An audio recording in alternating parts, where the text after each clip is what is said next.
Okay. Yes. We'll give YouTube a few seconds to notify people. I was just telling Facebook, I didn't even know what to put for this thumbnail.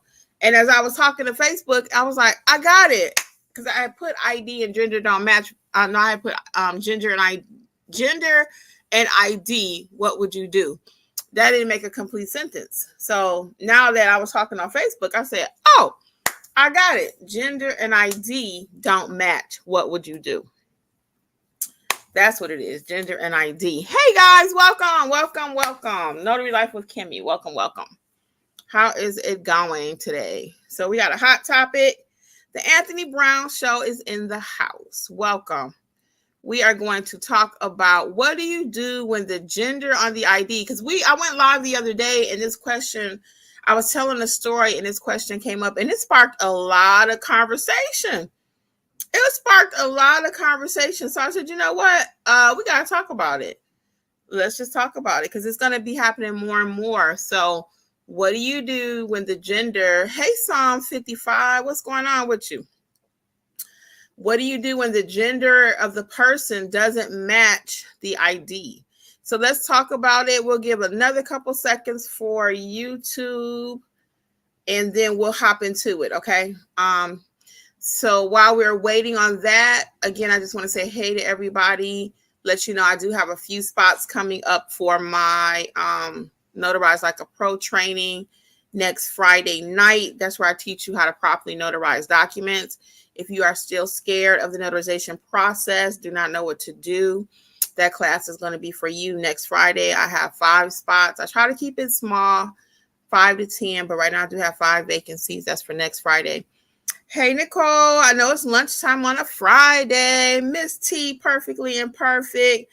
I know, right? Very interesting topic. I put this out on everything because sometimes I don't get a chance to notify everybody I'm going live. And I was like, I put it on every platform because it's such an interesting conversation. And we're going to get right into it too.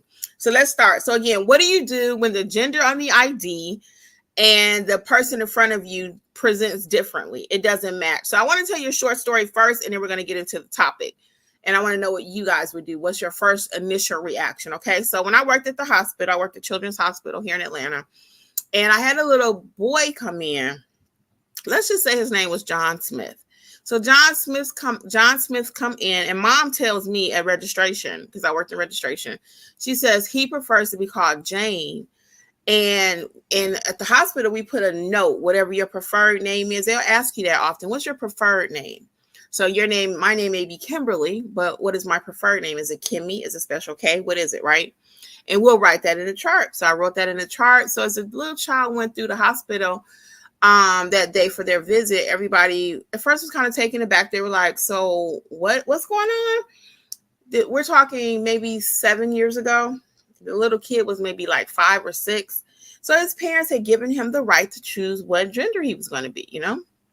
His parents had openly embraced that. So I always tell people this. We are not the gender police, okay? We don't tell people how they need to present in the world. That is everyone's right, whatever they choose, whatever they say is chosen for them, whatever your thoughts are on that, okay? But we don't tell people what to do. I'm trying to cut the comments off. Hold on 1 second. So they didn't show up there. I don't know why that's showing up there like that. So anyway, let's get into it. So first of all, what are your thoughts? Put a 1 if you think that you don't have any problem handling it, or you do need a little bit more information on what to do. Have you ever been presented with that? Let's see. 1, yeah, I got this. I'm good. Never thought of it. I know how to handle it. 1 if you're good, or 2 is like, yeah, I do need some help with this. I'm just curious, have you been presented with the situation? I have not in my notary job, but Alexis has, our other trainer. It happened with Alexis where there was a man, he came to her too. Yeah, Nicole, I got you, Nicole. So we're going to talk about it. So I want to tell you one more little story too. So with Alexis, what happened with her, the same situation. It was a man and his ID said John, but when he presented in front of her, he said his name was Jane. Okay. So never ran across it. Yeah, Robin. Hey, Robin. Yeah. So it's not something that you see every day, but I do want you to be prepared, and it is going to probably happen to you at one time. Psalm 55 says, I never had that situation happen, but at the end of the story, I need that ID to match the person in front of me. Psalm 55 is correct.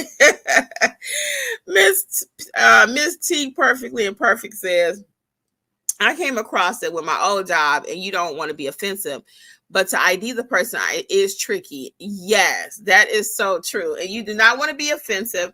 Not only do we not want to be offensive, we don't want to hurt anyone's feelings. We don't even want our face to go like, what you say? You know, we want to be very, very compassionate, empathetic, all of those key words that you hear me buzz all the time. And not just words, we want to show it, right? So anyway, let's get to what you should do. What's the actual process? Let's talk about the process. And it will open it up for more conversation. Okay. The process is back to what Psalms 55 says. If that ID says Jane, and now Jane is saying, well, I'm actually John, you're going to look at the ID. We are not the ID police. I teach this in class too. We are not the ID police. We're going to look at it to the best of our ability, see if the features are similar, check the signature. You can even have them. And then when they're signing your journal, I would confirm in the journal, they need to sign it the way it is. So if the document says Jane and the ID says Jane, but he prefers to be called John, or now he is John, that's okay. Okay, that's fine. But in the journal, you want to write some notes. Jane is now John. I would write that in. Jane presented as John. Whatever you want to put, but you need something in your journal to remind you that if this comes back later, what happened? You will not remember. I guarantee it. Now, if the transformation of this person, so Jane is now John, and I mean the transformation is so incredible that you cannot tell that person on the driver's license is that same person. If that is the case, you may want to use what's called credible witness. Okay. You may want to use what's called credible witness. Credible witness. Hold on, guys. Oh, here we go. I was wondering why that was there. Credible witness, for those who may be new to the industry or new to notarizing or never had to use it before, I want you to always check your state and see what their state law is, what your state law is on credible witness. Because sometimes with credible witness, you need to know the witness, the notary. Okay, let's go back because this is a little tricky.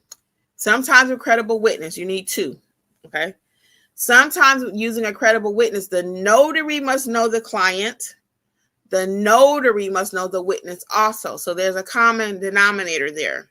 Now, there's other cases when you don't know the witnesses. The other two people are going to come and say, yes, I know that to be Jane, who is now John. That's what they're coming to confirm. Okay. So it is a little tricky, but it's not complicated, as we always say. Okay. So I'm going to recap that for you. Oh, you can't see my shirt on YouTube, but I got my little boss shirt on today. So anyway, I digress. So to go back and make that a little clearer. Okay, because I like it to be crystal clear for you. Jane presents as John. Now you don't know that. And again, he or she looks so perfectly different that you cannot tell from the driver's license. You really cannot tell. At that point, you may request additional confirmation. And that's going to come in the form of credible witnesses. And again, your state law on credible witness may be different. You may not even be able to use credible witnesses in your state. So whenever I do credible witness, now whatever your state law is your state law, right? And that's okay.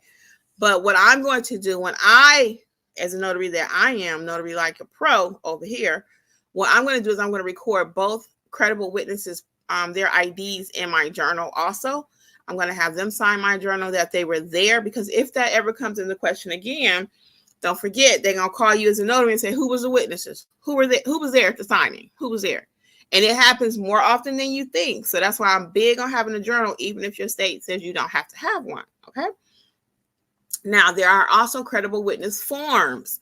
You may want to download those at your state's website. Okay. You may want to download some credible witness forms, because there's affidavits for people to sign saying that, yes, I'm the credible witness.